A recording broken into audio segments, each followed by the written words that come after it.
It's great to be back. I just hope that everyone thoroughly enjoyed Rachel's cameo last week. I think she did a fantastic job, although I did have some pointers for her. So what we're going to do today is going to be something I think everyone's going to like quite a lot. This is a Japanese curry. I've actually got a kombu started. I'm making a dashi, right? So what I've done is basically have 1000 ml of water with the kombu. If you don't have time, steep it for 1 hour, but if you do, overnight would be best. Okay, so now you can sort of see it bubbling.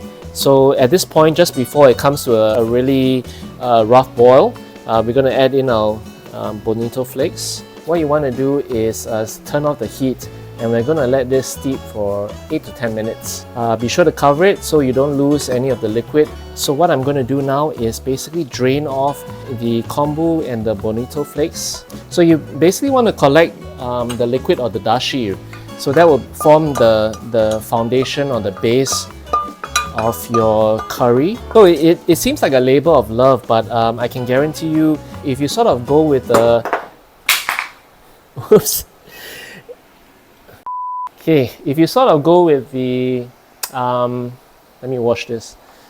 If you go with this pre-packed curry, this is quick and fast, but also it has MSG, artificial coloring. So that's why I'm showing you this recipe where basically you're really making it from scratch. So next what we're gonna do is we're gonna actually cook the rest of the items, which we're gonna start with the beef first. So if you all recall, this was the bottle of oil that Rachel struggled with earlier. It was just like, it's open. Okay, won't embarrass her. Season your beef with salt and some black pepper as well. Leave it for a while. So you can see the beef has taken on a very nice golden brown color. So just flip it over and sort of give it like 30 seconds. And then we're going to take it out and we're going to strain it, get all that fat from this gorgeous beef. And we're going to use it to add depth of flavor into our curry. Oh, that's hot. Oh, even with the mittens, man, that's hot. Turn your heat back on to medium-high. So add all of your dashi back in. Just use your spatula and scrape all of the fond from the bottom. So release all of that goodness out. The dashi is coming to a boil, so we're just gonna add our beef back in. And then at this point also what you want to do is add in sliced green onion, or if you have access to those nice and thick Japanese leek. And we're going to lower the heat down to the lowest setting, and we're going to let this simmer for about 20 to 25 minutes. For Japanese curry, the onions play a huge important role. So what you want to do is get your hands on white or yellow or brown, I don't know, I think it's yellow. And then we're going to start to stir fry this very slowly. All of that fat from the beef earlier, we're going to use this as well to coat our pan. So this is going to add a lot of the flavor that will tie the whole sort of beef curry together. You don't be shy with the oil because you don't want your onions to burn. Going to add your onions in. Okay, so the key here is patience, right? What you want to do is really caramelize your onions, meaning you're gonna really give it a nice browning, and that will sort of give the onion a very nice sweetness. Oh my god, what's happening to my pronunciation? So go ahead and add some salt as well. As I mentioned in the other episodes, the salt will help draw out the water. It may seem quite tedious and daunting, but not to worry. You're only going to give it a stir every 1 minute. Alright, so the onions have gone on quite well. You can see it's got a nice sort of golden brown on it. What we're going to do is add our garlic and ginger in. Wow, okay, it's smelling really good. So once it reaches this point, you're going to get in your carrots.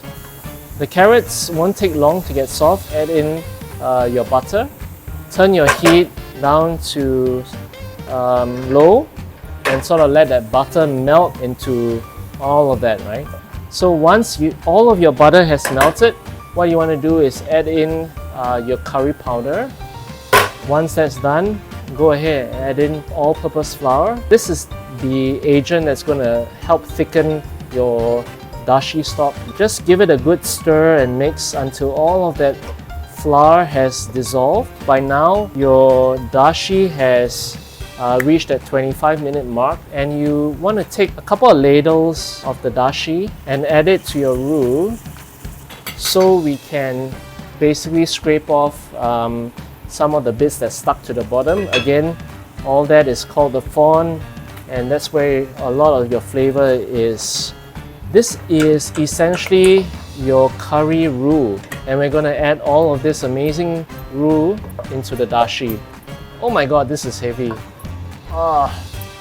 Right, your heat is still at medium-low, so you want to give this a good mix, and soon you'll see your curry come together.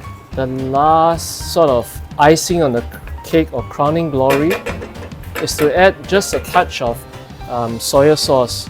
So this will add that extra depth and flavor to the dish. So there you have it, Japanese beef curry with rice. Just gonna give it a... Oh my god, it's hot!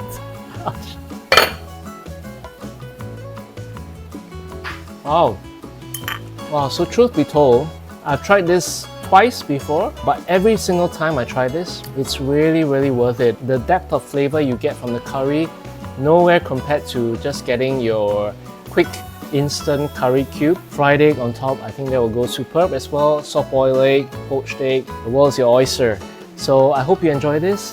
Do tag me, let me know, leave me your comments how you feel about this, and I'll see you on the next one. Enjoy!